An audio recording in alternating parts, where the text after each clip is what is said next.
नमस्कार। मोदी है तो मुमकिन है, ये नारा साकार रूप ले चुका है। वैसे तो राजनीतिक नारे केवल मन लुभावन होते हैं और चुनाव जीतने के लिए ही लगवाए जाते हैं। गरीबी हटाओ 1971 में ये नारा दिया गया था। चुनाव तो कई जीत लिए गए, लेकिन गरीबी अभी तक नहीं हटी। हाँ, इस बीच में कई गरीब ही हट गए। अभी हम जो बात करने जा रहे हैं मोदी जी के बारे में। पूरा विश्व समुदाय मोदी के बारे में क्या सोचता है? उन्होंने जो नेताओं की एक world ranking, world approval rating जारी की गई है 12 सितंबर को, उसके अनुसार मोदी की अप्रूवल रेटिंग 76% है। विशेष योग्यता के साथ, डिस्टिंक्शन के साथ मोदी पास हैं वर्ल्ड लेवल पे। जो वर्ल्ड मीडिया और एजेंसियां हैं उनके अनुसार। अब आप महाशक्ति अमेरिका जो बाइडेन, उनकी अप्रूवल रेटिंग 40% है। यही नहीं, सोनिया गांधी के मायके वाली बेहद चर्चित लोकप्रिय जॉर्ज मेलोनी, उनकी अप्रूवल रेटिंग 46% है, सेकेंड डिवीजन। और हमारे ऋषि सुनक जो भारत और पाकिस्तान में तो बेहद ही चर्चित हैं, उनकी वर्ल्ड अप्रूवल रेटिंग 29%, 29%। तो ये है मोदी का कद विश्व राजनीतिक मंच पर। ऑस्ट्रेलिया के प्राइम मिनिस्टर ने ऐसे ही नहीं मोदी को वर्ल्ड का बॉस बोला था। खैर, ये तो अपनी सोच है। लेकिन हमारे यहाँ जो घमंडिया गैंग, जिसको मोदी स्वतः घमंडिया गैंग बोल रहे हैं, वो मोदी को क्या देती है नंबर? उनके ज़्यादातर नेता या तो माइनस मार्किंग करते हैं या डबल जीरो। वो मोदी को एक नंबर भी नहीं देते हैं। लेकिन ये कोई बहुत आश्चर्य की बात नहीं है। वर्ल्ड क्या सोचता है वो उतना महत्वपूर्ण नहीं। हमारा देश क्या सोचता है, इसके लिए न तो घमंडिया गैंग और न भाजपाई 100 में 100 नंबर देते हैं, और घमंडिया गैंग 001 हटा देता है।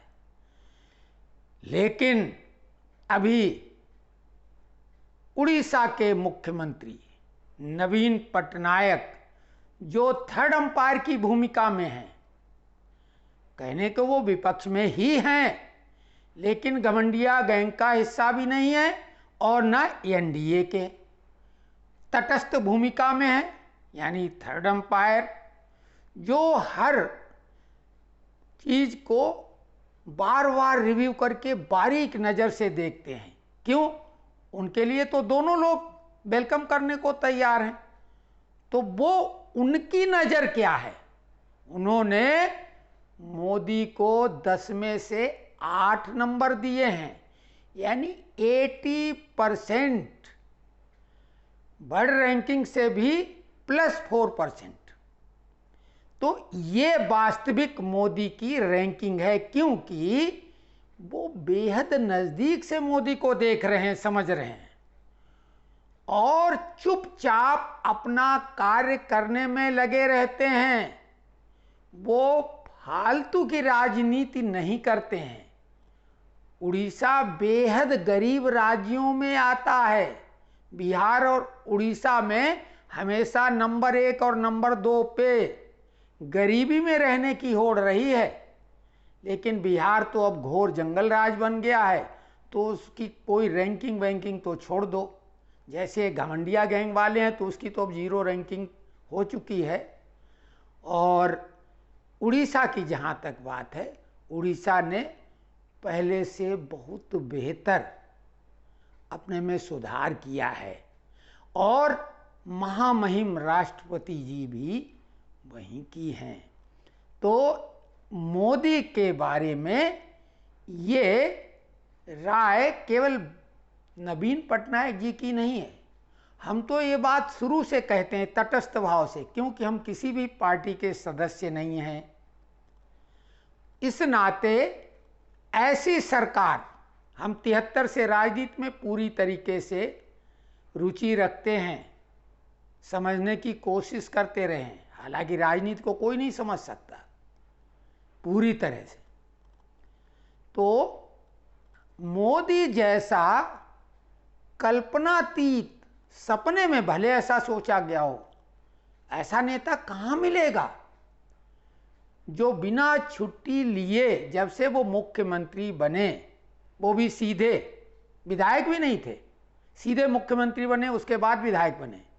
यहाँ सीधे प्रधानमंत्री की शपथ पहले ली और बाद में सांसद की शपथ, प्रधानमंत्री की शपथ पहले ले ली उन्होंने चुनाव जीतने के बाद, और लगातार तब से अब तक, यानी मुख्यमंत्री के काल से प्रधानमंत्री के काल तक, अभी तक एक भी अवकाश नहीं लिया, भले ही वो कोरोना काल रहा हो।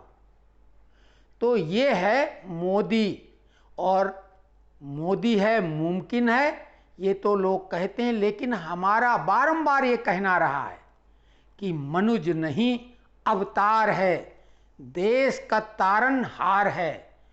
तो आप सभी लोगों से करबद्ध निवेदन इतना सा ही है कि आप किसी बहलाव, फुसलाव, भटकाव में न पड़ें।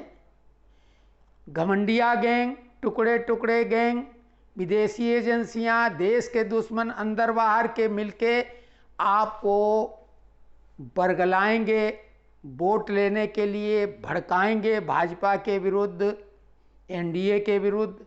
लेकिन आप कुछ अगर कुर्बानी देने की भी बात आए तो कुछ त्याग, कुर्बानी दे के भी ऐसे देवतुल्य प्रधानमंत्री को दोबारा तिवारा सत्ता में लाने के लिए, दोबारा नहीं तिवारा, 2024 बेहद रोमांचक चुनाव होने जा रहा है।